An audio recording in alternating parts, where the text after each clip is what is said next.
In your life, you deserve to be more, do more, have more, and give more.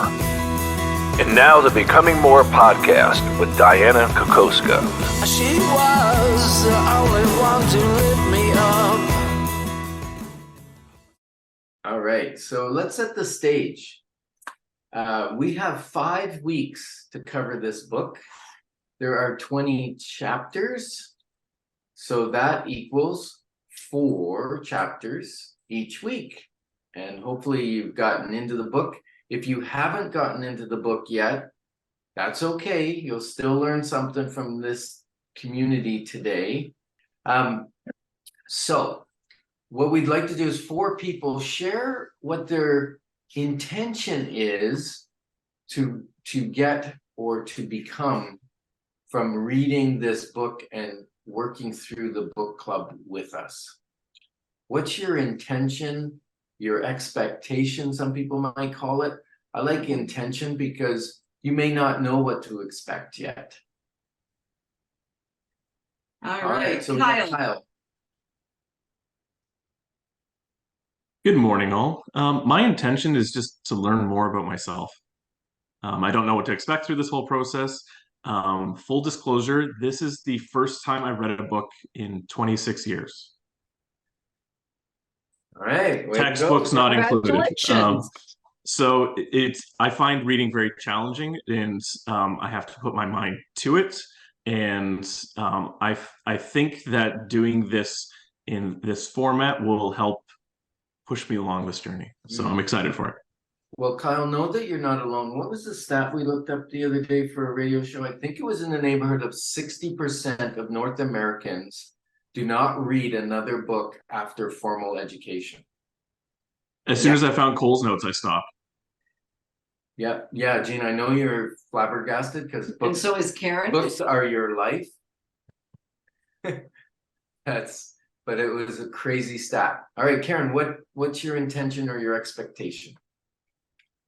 My intention, so I have just recently come to bump into some self-limiting beliefs in a really big way in the last little while. So my intention is to work through those and see if I can't get past them. Beautiful. Move them from, I don't know where this is. That's fantastic, Karen, where it is in the book. And she calls it liberating beliefs versus limiting beliefs.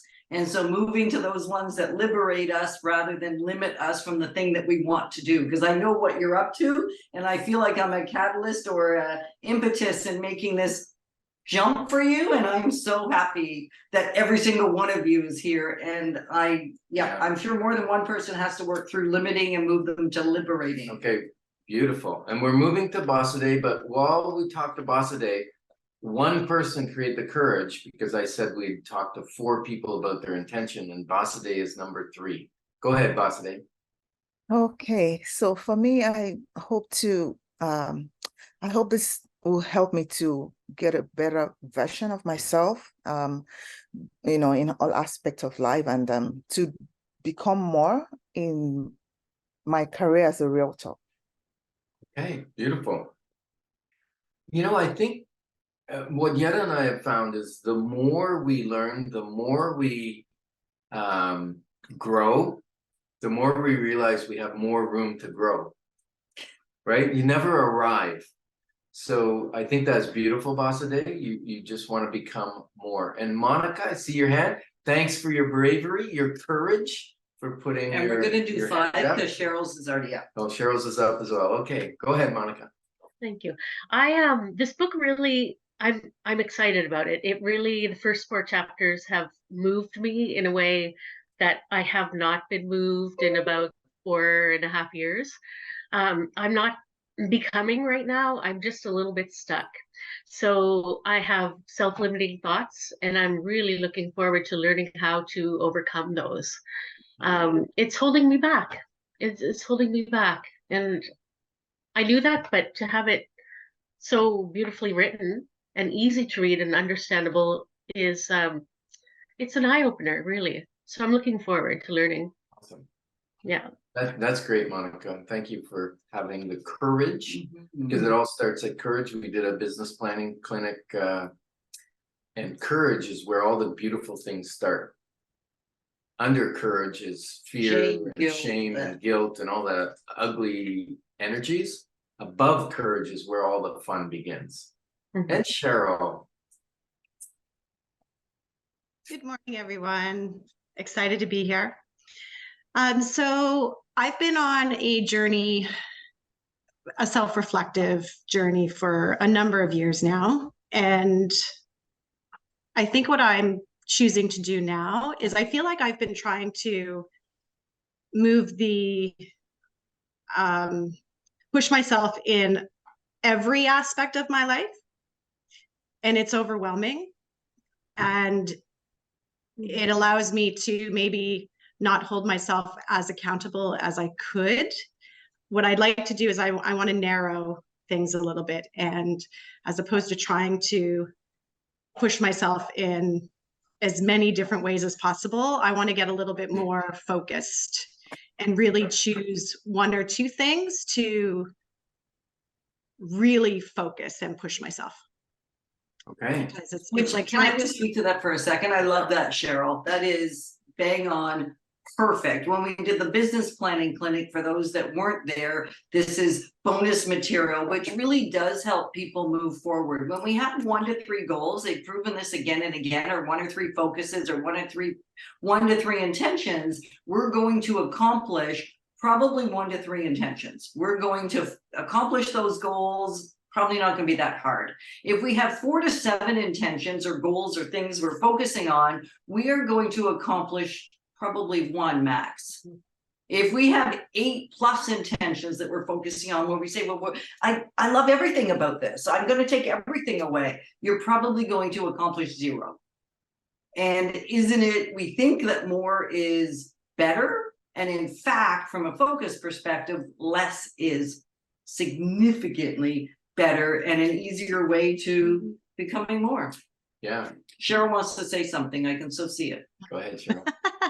No, I totally agree. And I think too, when you look at social media and, you know, the improvement sector, everything, there seems to be this theme of more, do, busy. And I kind of fell into that for a few years, and then I crashed and burned because I just, you know, Suzanne was you know, this recipient of that crash and burn, because I tapped out. I was so maxed out. My bandwidth was non-existent because there was just so much. I did so many courses and so many trainings, and I was just doing so much.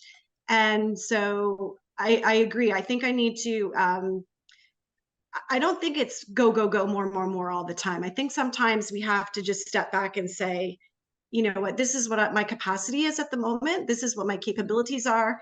And this is where I really, truly want to focus and excel. So that's my objective for 2024 for sure. That's beautiful. And Cheryl, we've known you for 5 years. Yeah. Yes. And, you know, when you're in overwhelm, there is no change. Like overwhelm, if you read Brene Brown's book on emotions, overwhelm is you just shut down. You That's do right. nothing because you're overwhelmed. Or what I like to say, if some people say I'm confused, sometimes being confused is a smart person's way of staying stuck.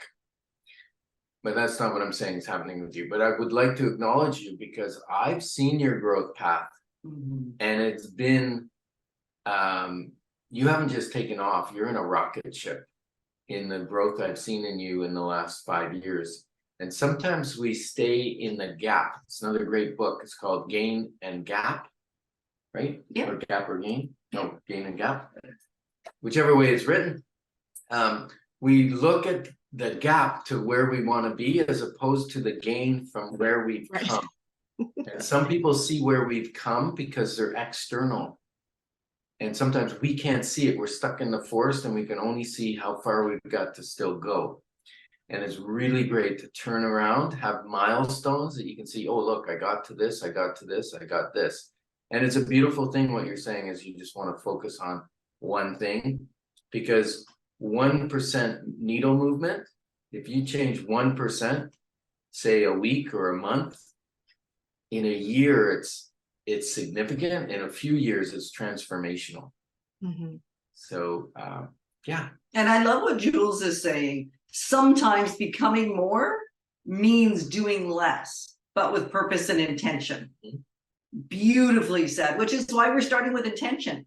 If you don't know your intention, you don't know what you're lost before you even get started. So that is all fantastic. And the cool thing with what I'm hearing everybody say is it's a reminder to me, and maybe to each of you, that we're more alike than we are different. We have more in common. We have more of the same insecurities, more of the same challenges than we probably commonly think. Yeah, my coach back in 96, I think, said that our most inner insecurities or problems that we think are just ours, they're the most personal, we don't want to share them because we're unique, are the most universal. They're the most universal issues people are dealing with. And we're like clamshells. We close up when we have issues, or we tend to be. Yeah. All right. So let's move on to chapter 1.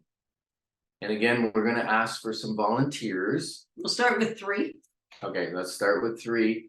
3 people to put their hand up as to what did they get out of chapter 1? Was there something that, you know, and if you got something out of the, you know, the introduction or the foreword by John Maxwell, that's okay. Go backwards, go earlier and tell me that. But right now, I'm asking for chapter 1. But if something came up for you in the introduction, then that's great too. Okay, so we have Kyle's name up. We're looking for a couple more. Go ahead, Kyle. For me, the big takeaway was being more doesn't mean necessarily doing more of what you've been doing. In fact, the opposite. It's being willing to be different to be more. I thought the example of the experience within the job role of having 20 years of experience, but really just doing 5x4, really kind of anchored me to that. Okay. Beautiful. Thank you. And if anybody isn't yet sharing and they're able to type in chat, I love that Jules did that. We'll attempt to read those now and then as well, so that we get to learn from everybody, even if you're not quite ready to step in and raise your hand and speak. So, Liza. Okay, so we've probably all seen this before, but the adaptive learning to me is just a reminder of when you get to the fail, like then you make the corrections and then keep going. You learn from that and then do it again, because often we fail, then we get stuck. We don't do it again. We say, well, there we go. It didn't work, right? And then that's our confirmation of our previous belief. And we say, well, it didn't work for me, so I'm not going to do it. But if you go through it and then adjust it and then learn some more and try it again, it could work. And do you have an example that came to mind when you read that specifically for you, Liza? Well, for me, I fought picking up the phone in my business a lot because I said, ew, people don't want to do that. That's icky and that's going to be salesy. I'm not going to do that. There's a better way. There's a more comfortable way. And so I probably failed here and there picking up the phone and then stopped, but then went back to it eventually. And then you just get better at it. And most of the time, actually, people do want to talk. They Surprise. do. You know, I love what you said. You go through failure, you evaluate, and you keep going. Because what I used to think was, if I had a picture of a road and failure was on the left, if I went down the road that way, that was failure. And if I went down the road right, that was success. And if I was heading towards failure or I was failing, I would try and do a 180 and head the other direction. And what I learned was you have to drive through failure. They're both on the same road, and you drive through the town of failure on your way to the destination of success, if it's a destination. For me, my definition of success is movement towards a worthwhile goal. That I determine success, whether I reach the goal or not, or I reach it in my time frame or not. If I'm moving towards that, that's success in my world. Jeff. Yeah, I just highlighted a couple of things that struck me. A couple of quotes. So one, taking responsibility for your future drives you to think and do things differently in the present.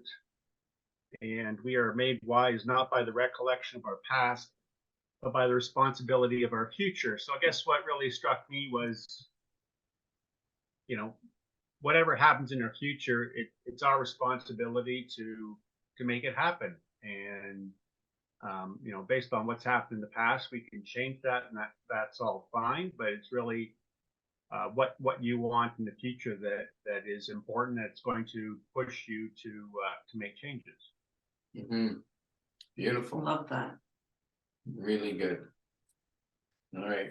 Now, on the end of chapter 1, right? Yep, page 33. There's a little Well, exercise. I think it's page 33. And the reason I say I think is I am still working off my advanced reader copy that I got when we did the advanced reader with Dianna, which was a great privilege. And the worst part of the book, and it happens to so many of them, the pages fall out. They're actually not intact. It wasn't bound well as a pre-reader copy, and a ton of the pages are falling out. So we got to try to keep them in the right spot. It's pretty fun, but it's still the one we're running off of. So if I'm wrong with the page numbers, forgive me, I didn't compare. I will do that for next week. So on page 33, if 2 or 3 people could share if they made any specific choices around things they would do differently in their life, whether personal, business, relational, physical, spiritual, or financial. What have you chosen you might do? Just 2 or 3 people, if you're open to share that. Yeah. What did you write down? If you wrote it down. And if you didn't, which I didn't until I went back, because now I'm doing this book study, right? So now it's a higher accountability. And I didn't do the exercises when I first read the book. And then this time I did the exercises because I go, oh, I'm going to be held accountable. So if you wrote something, please share it. Or if you have a thought right now. Yeah. Or if you didn't, go inside and see what was it that stopped you from actually doing the exercise at the end of chapter 1. Go ahead, Karen. Oh, Laughing a tiny bit to myself because, like, I don't know if I didn't do the. I went through all 4 chapters, and so my sense of what happened in what chapter is weak. However, the thing that I chose was that I wasn't going to let fear and my fear of certain things stop me from going down the path and trying and becoming more where I say. So, because I have some fears that I need to get around, and just that I will not. I'm going to make the choice not to let that keep me from moving forward. Okay. Wonderful. make the choice to walk through the fear. And even I love what Ken said, walk through the failure, because success is beyond the failure, not opposite the failure. That's brilliant. Excellent, Karen. Who else wrote something or has a thought right now? Ahead, Claudia. Yeah. Hi, sorry, I couldn't find it. My technology today is very bad, but I haven't read the book yet, but I'm catching up. And I just wanted to share, just catching up with what Karen was saying. Like for me, one of the big discoveries that I had through all my work, and thank you, Suzanne, and it's that I give up before the result shows, because I get impatient, and my own insecurity and fears about I'm not going to be capable of getting what I'm planning is setting me back. So being conscious about that, right, is one of the things that I have now commit myself to, is don't take that, like, first of all, identify the feeling when it's coming, like, oh, what's the point? Like, you're not going to even do it. I said, no, I'm going to continue. And instead of just looking at what the result is the next day, I'm enjoying the process. I'm enjoying the process. So every time I get conscious about what I'm doing, or what is that, I recognize that behavior. For me, that's a win. For me, that's a win to say I am able to recognize, and that's what's going to help me to keep going on. So that's something very helpful for me. Yeah. I think for everybody, I love that, Claudia. Enjoy the process. Don't be in a hurry to get through it. Yeah, exactly. I like to celebrate because I enjoy celebration, especially if it involves eating an ice cream cone. But if you can break your goal up into many little milestones, it's coming, and celebrate those milestones. That's great. Suzanne, I see your hand up. It is. I love the whole thing about what are you going to do different. And I'm in a season where, like Cheryl, less is definitely way more. And it is really, so one of my things I'd like to really work on is, how do I accomplish more by doing less? And I know I've been in the season for a while, but it's the more I learn, and getting out of old habits of the doing, and really surrendering to, I can truly do less with more. I can accomplish more with less. And that it can be easy. So that's my big takeaway and commitment as I do different. Right. So it's not, I think, when you think, oh, I can get more with less, it's I can do more with doing less things, but doing those things extremely well. And those are the things that create the outcome I'm looking for. Because many times I find I get into busy work, and I'm just doing stuff. I'm exhausted at the end of the day, and I look back and I go, oh, I got nothing accomplished, but I was busy. And so having that ability to filter and prioritize what's the one thing that is the best thing I could be doing right now. That's beautiful. Is that part of what you're saying, Suzanne? I think it's taking it a little further, and particularly when it comes to business and production and all these things, I know for myself, it's been the belief that you got to do all this stuff to create these results I want. And I'm really learning that no, it doesn't. I can do a lot less and create even way more bigger results. So I'm really in that season of working much smarter and expecting more than when I worked twice as hard. So it's really living in that place and trusting it. That's awesome. Love it. All right, anybody else before we move on to chapter 2? And know that when someone else gets an insight, sometimes I'm learning from that. Yetta's writing notes, I'm writing notes, because I didn't get that insight when I read the book, and yet that insight applies to me. So that's the beauty of learning in a community and sharing in a community. And I just want to say, welcome, Jessica. I appreciate you. Where Jessica's got COVID. How are you feeling? She looks amazing. She's got her camera on. Like, if I had COVID, I'd be in bed with my camera off, and so I was just going to say that. She looks great. Well done, my friend. Well done. And hi, JC. I don't think we were able to say hi to you yet either, because you weren't here yet when we were doing that. And I want to say that Judy too. And Judy, oh yeah, I saw Judy for a split second. There she is. Look, just because everybody keeps moving. So it's like, it really is like romper room. I love what Kelly wrote. In particular, what she wants to improve or do differently is her personal boundaries in relationships. So saying no when she needs to, when it's the best thing to do. Because we intuitively, I think, Kelly, you're right. We know when we'd be best to say no, and we let all this other external stuff cause us to think to say yes. And I love that you're going to listen to yourself.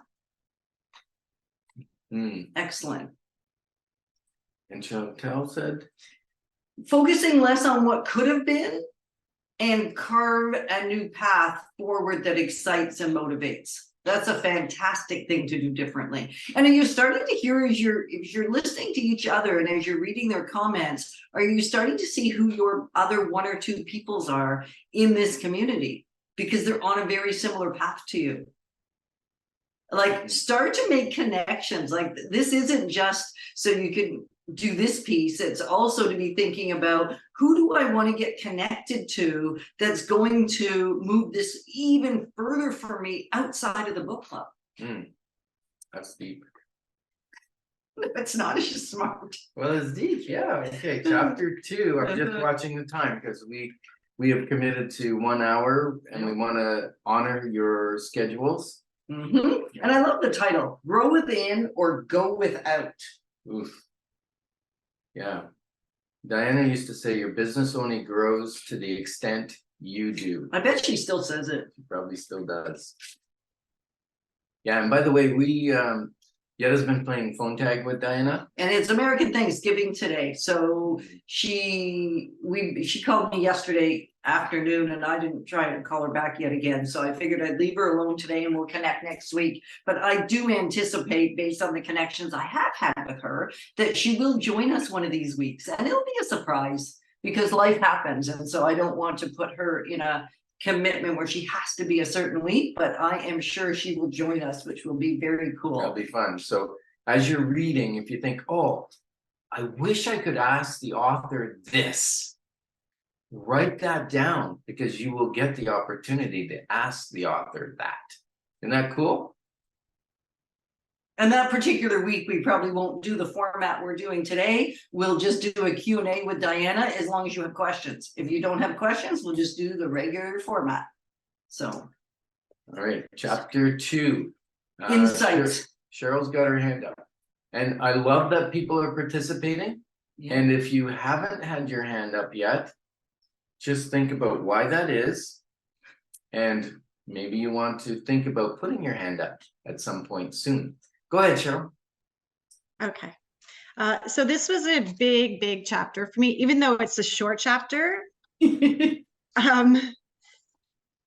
So one of the things I'm going to focus on this year, and it's going to be a huge challenge, is when she talked about the be, do, have, give. So be. How I interpreted that, I asked myself the question, so who are you? Who am I? And I have spent most of my adult life with my identity directly linked and tied to what I do. Wow. So this chapter pushed me to extract what I do, and I was left with, okay, who am I? Who do I be? Because you do a lot of great things in the world, and now it's who. Wow, that's good. And so that's where the challenge. It's. I'm just going to be completely I'm going to be brutally honest. That's where my self-esteem comes from, my confidence, how I walk through the world is based on what I do. So to get very naked, now I'm sitting in, okay, if that's not there, if you aren't doing that anymore, and I think this is because my 84-year-old, almost 85-year-old parents are slowly starting to retire. And I see my dad struggling with, this has been his entire identity. And I'm thinking, well, wait a moment, that's my identity. What I do is my identity, but that's not who, that isn't me. Like, who am I? Right? So I'm hoping to get some clarity, and I would really like to figure out how to just be me. Yeah, that's a great conundrum, and I know from the male perspective, like when I I quit my job for a while. Because it took me a long time to find another career. 3 years. And during that period, I lost my identity. I lost my oomph. I lost my faith in me, basically. And so that's a interesting thing, because I think we be who we are while we're doing what we're doing. And it's still a different thing to really go back and look at, okay, who am I being and why am I being this way? And do I like who I'm being? Because we're human beings, right? We're not human doings. As Yet always says, we're human beings first, and then we do things. Can I ask a I love question? that people are sharing with you, Cheryl. You may be not seeing this. Claudia saying that's powerful. Jessica saying I can completely relate. So you're finding your community here right now, which is really cool because you don't have to go it alone. I just have a question. Yes. What do you do, Cheryl? So that's a great question. I help people on their fitness and lifestyle journeys. So personal trainer, but also I work with people in terms of the emotional trauma that they have interwoven within that journey. So it's not just about giving people exercises, it's all the stuff that they bring with that. So it could be food addictions or eating disorders, everything that has to do with trying to be in a body and navigate in this world. It's tricky, it's challenging, especially for women, and certainly men as well. But I walk alongside and collaborate with individuals in terms of trying to reside in their body and love who they are at the moment, and walk along, the tricky obstacles that come towards us in terms of making appropriate choices to support themselves the best they can as they move towards whatever their goals they've chosen. So I love what I do. It's amazing. And you said your parents still work? They do. What do they do? We have a family business. So I also work in that as well, but it's all mechanical and industrial. So, I come from a family that, my father will not retire. So I just find it tricky when you love what you do, when you're very passionate about what you do, that feeds my soul, but it's very easy to obsess about that. And I tend to do that. So it's trying to get that balance and to try and separate myself from what I do to figure out who am I.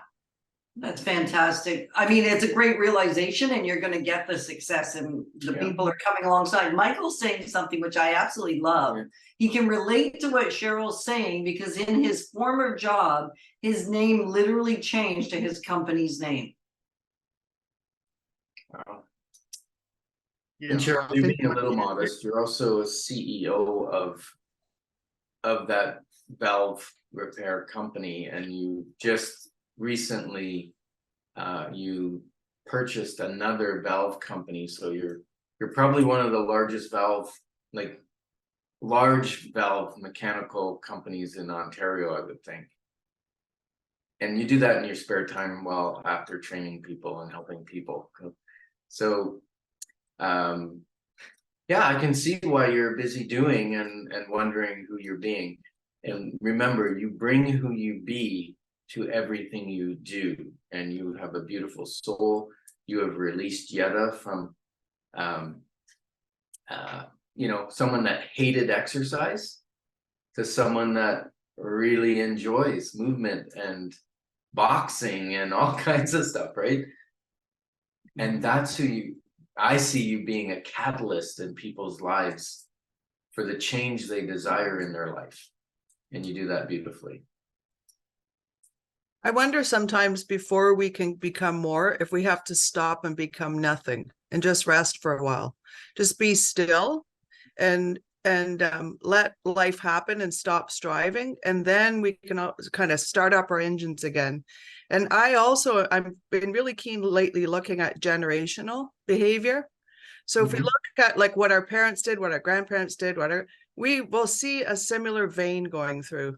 So we can see that if we are strivers, if our identities in our work, if we're always giving, if we're givers, we look at our children, we often have givers. There's one out of them that are much like the parents. Like we model so much behavior generationally to the next generation. Now, it doesn't always like that, but I'm looking at the fact that your parents, your father working at that age, probably chances are his identity is in his job. And what we have in this generation and now with modern, like ability to go on Zoom and have a book study, we're starting to question what is really truth. What is really true about our life, and not just becoming more about, sometimes it's important just being, who are we and what are we here for? I think that's not just being more, but being. There's so many people not being, they're not even in the present, never mind being more.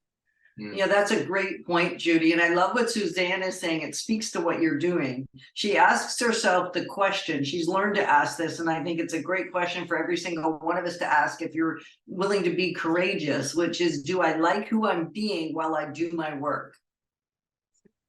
Do I like who I'm being while I am doing my doing? And JC says, stop to restart. Yes. And the visualization I got when you talked about that, Judy, is when my phone, it starts to hang up and it's locked, like I can't use an app, or it's not working right, or my computer's slowed right down. What do you got to do? You do a hard reboot, right? You shut it off, you turn it off, and you restart it. And sometimes that's what we got to do to reflect, is to stop what we're doing long enough to think and reflect. There's so many good comments, and I'm not going to be able to read them all. So people are going to have to read them, but I do want to read the one that Cheryl speaking back to Judy, which is, Judy, you're bang on. You've articulated exactly what my goal is. Thank you.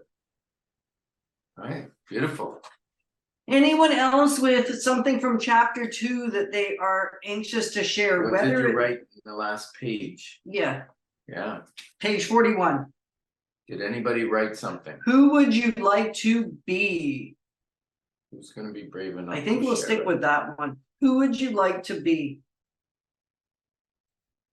Anybody have the courage to say that? Oh, Suzanne's got her hand up. Sorry, your hand is hidden inside your wall, so it's really hard to see. It's in the shadows.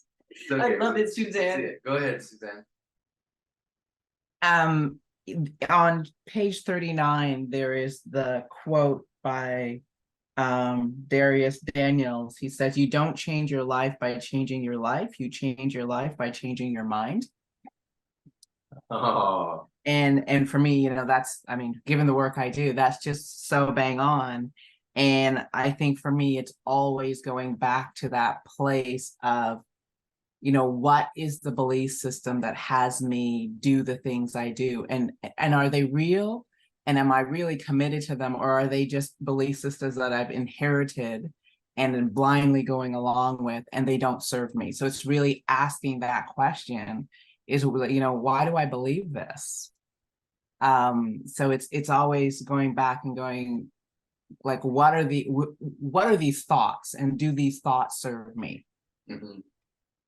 That's excellent. And Suzanne's a mindset mastery coach for anybody that doesn't know, or mentor, actually mindset mastery mentor. So she does coaching and mentoring, really. We use the words interchangeably, I guess, but really helping people get their mindset in alignment with what they really desire to be, rather than just lost in what others might want them to be. So that is beautiful, Suzanne. And Bear wants to say something, so please, please, please. Go ahead, Bear. He's on an iPhone, so it's a little harder. There, he's driving. Are you driving? Yeah, I just stopped. Okay, thank you. All right, please share. I wasn't going to say anything, but anyways, I actually had that identity crisis, if you will, in a major way when when I used to be like an engineer slash manager in a large company, and the life change happened, and I became an independent consultant, and I've been doing it for the last 7 years. And I guess as part of the identity finding, one of my coaches said, just say yes to everything, and eventually the stuff will start to trickle, if you will, more of as a funnel. So I made my funnel very big. I basically talk to everyone. I have many different interests, and I think I'm getting at the point where I kind of start to have to either prioritize or outsource some of this stuff. But I have many interests. I'm quite curious about a lot of things. And that's at the same time, because that's probably me. I'm really enjoying it as well at the same time. But at some point, I may have to sort of cut it down, if you will. Yeah, I love that. So what your coach said to you was to open up the possibilities to everything. Say yes to everything, so you could see what you're passionate about. Is what I'm reading into what you said. Yeah. And now you're going, okay, now I got several things, and I get to refocus my energy into the ones I really like doing. Yeah, that's why I have. Yeah. So I have about 5-6 different things that are of extreme interest to me as well at the same time. So yeah, that's good. Excellent. All right, we're moving on to chapter 3 so quickly.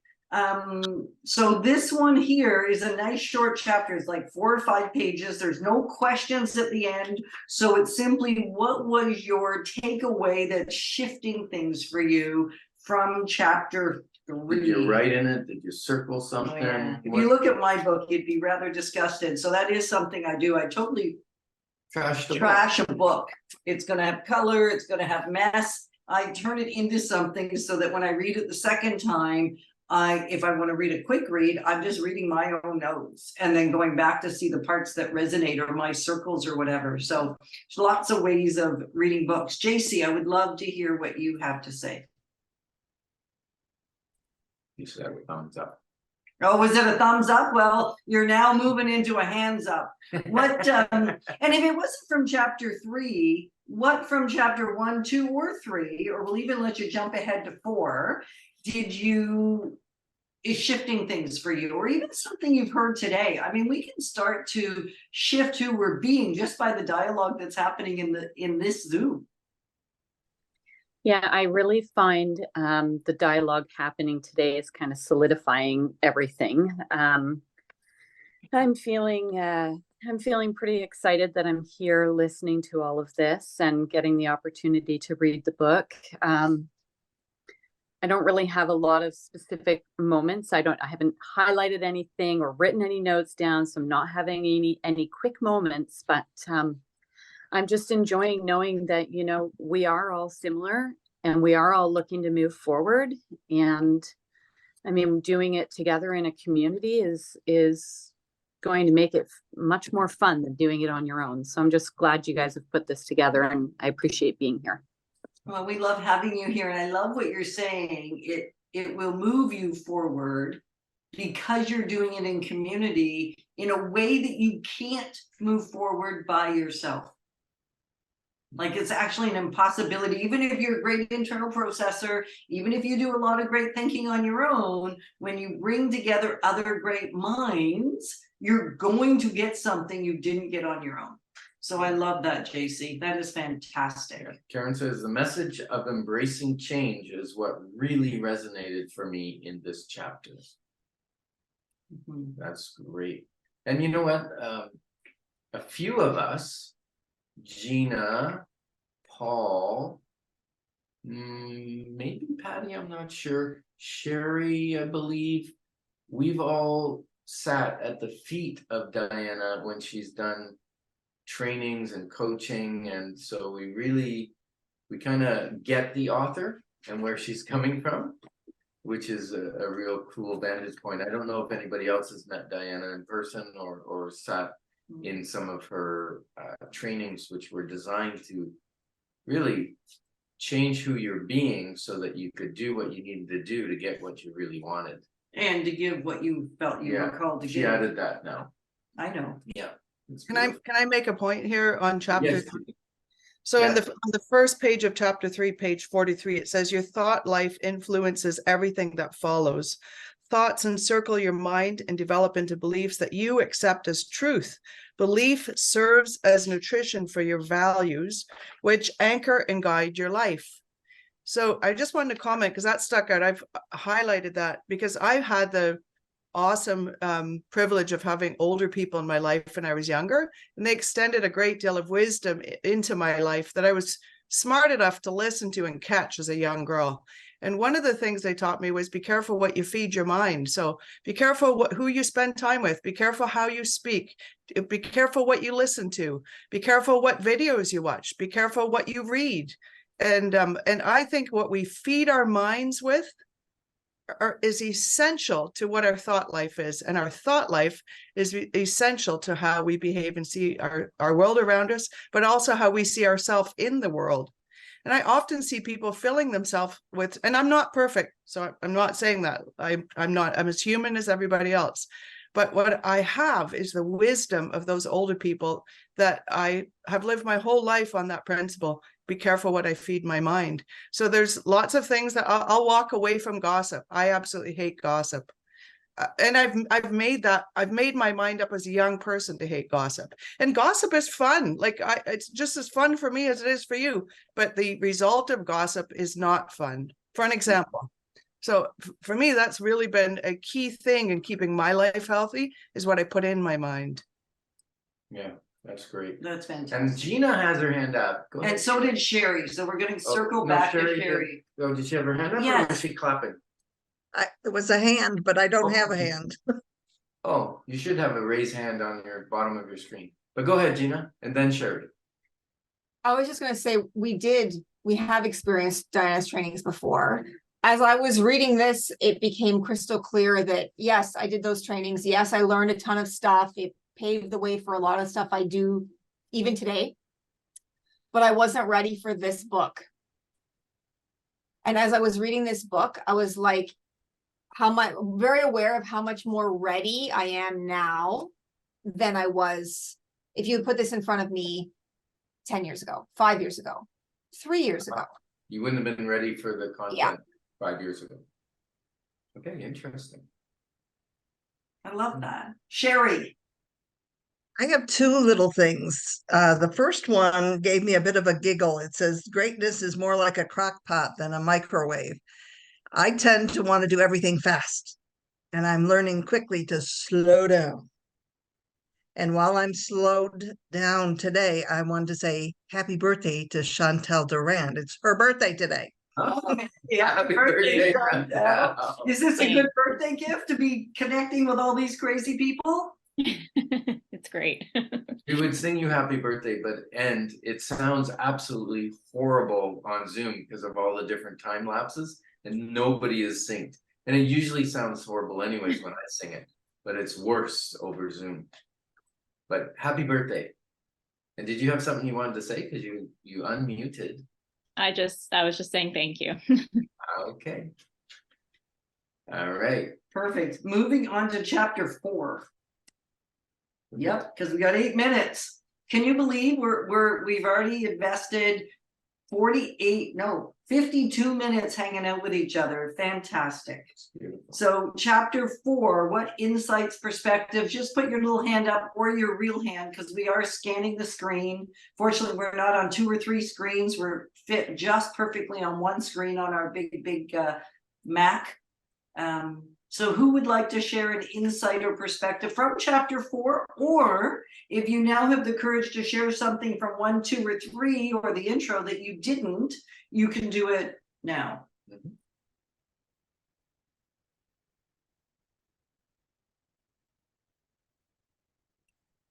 Anybody? You know what I like to say? Anybody? Bueller? Anyone? Bueller? I see all the smiles. Some people know that movie. I'll just comment. In chapter 4, it talks about people that think that something's impossible for their life. So I don't know what it's called, but I've done this since I was a child. I trick myself into believing things. Now there's a book out called Biohacking. So it's like how you actually retrain your brain to think things. So Okay. I've always understood that words have immense power. So I've got words, even when I don't believe them, I say them. They're all over. They're all over my office here in front of me. I've got sayings and words that have been on my bulletin boards for years. And when I doubt or when I feel insecure, I read the words aloud. And like one, I'm just going to read it. All is well. Everything is working out for my highest good. And out of this experience, only good will come, and I am safe. Nice. That's beautiful. Claudia. I finally found a hand. Oh, you found the hand. Okay, awesome. So no, I think I just I'm gonna try to summarize, because this, first of all, has been super powerful. I haven't read the book. I can't wait to have the book on my hands. But one thing that I realized is 3 things, right? One is that we, in different ways, are going through the same journey of discovery and then to have the courage to accept that we need to listen to ourselves and only ourselves to become who we are meant to be. Because in my experience, for many years, I tried to fit the idea that others have of me, or that it was meant for others for me to be a successful woman, a successful person. And that is very hard to break, because when you break that mold, you are going to disappoint, or you are going to not to be what other people thought you were meant to be. But at the end of the day, finding the courage to break the pattern that you have lived for years, for me, was the first step towards now want to be what I'm meant to be. And it's a journey, right? I don't see it as a destination, or I'm going to be that person. I'm just looking at, this is what is making me be during this journey. So I just wanted to share that, but this has been very powerful. So thank you for inviting. Yeah, we're always on a journey. We never stop the journey. Once we're done the journey, we won't be here. We will have perished from this life. Yeah. So we are on a journey until we're no longer on the journey, which I think is very, very cool. Yeah.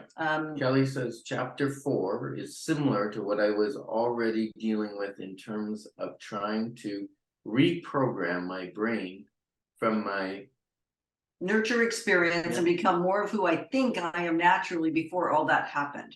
I've been already working on this through therapy, and it was a reminder to keep working on it. So it doesn't mean you're not already on the path, because it's a journey. Isn't that what Claudia just said? And I love that. For years and years and years, I have kept this on my desk. And it was in chapter 4, I think. It's just, we get to decide whether it's impossible or impossible. It's identical. It's just moving the space a little bit, giving myself a little bit of space and pause with the apostrophe to shift the emphasis. And then the other side of this says, I'm responsible. So I'm possible, but it's also my responsibility to make it happen, which was chapter 1. And the last side of it, which is kind of crazy because it's what we've talked about today, is it says SNIOP. And what that represents, it's a Zig Ziglar quote, and it means you're susceptible to the negative influence of other people. And that's what Judy was talking about. Be careful what you take in, because we are susceptible, but we don't have to give into it. Jeff, please, you're going to round out our time, Jeffrey. Okay, well, yeah, I love what Claudia said. There's a couple of gaps they talked about in chapter 4. One, I think, related to where we think we are and where we want to be, but the other one was who we think we are and who others think we are. And when there's that gap between what we want or where we want to go, and if we are trying to satisfy other people by keeping them happy, we're not being true to ourselves. And so I think if we want to get better, we need to be true to ourselves and eliminate that gap. People should know who we are. We need to be authentic, and that's the only way we're going to improve. Wonderful. Be authentic because it's the only way we're going to improve or be different. That's beautiful, Jeff. Said from a guy in the room. I love that because they're stereotypes. And so when we're making statements that might sound stereotypical, it's just generalities. It's just there's less emphasis on men to be authentic and to be, stronger and more powerful. So I love that people are being so real. So we're going to set the stage for next week. Read chapter 5 through 8 inclusive. And come on back, 9 a.m. sharp, we start. And Basade had pointed out that the QR code doesn't work for her in the book because she got it through our bulk order. We will reach out to support and find out a way of allowing that barcode to work for those that got their books from Yetta and I, because it required a Amazon purchase code. So we'll get that fixed. And next week, we look forward to seeing everybody again with your ahas. I know I learned a lot from everybody today. And I know that the minds on this screen are way, way, way, way more powerful together than my little brain by itself. So thank you for coming. Thank you for participating full out. We appreciate every one of you. And we appreciate where you are on the journey. And we're happy that you're decided to journey with us. Have a great day, everybody. Bye. Bye. Thank you. Thank you. In your life, you deserve to be more, do more, have more, and give more. And now the Becoming More podcast with Dianna Kokoszka. She was the only one to lift me up.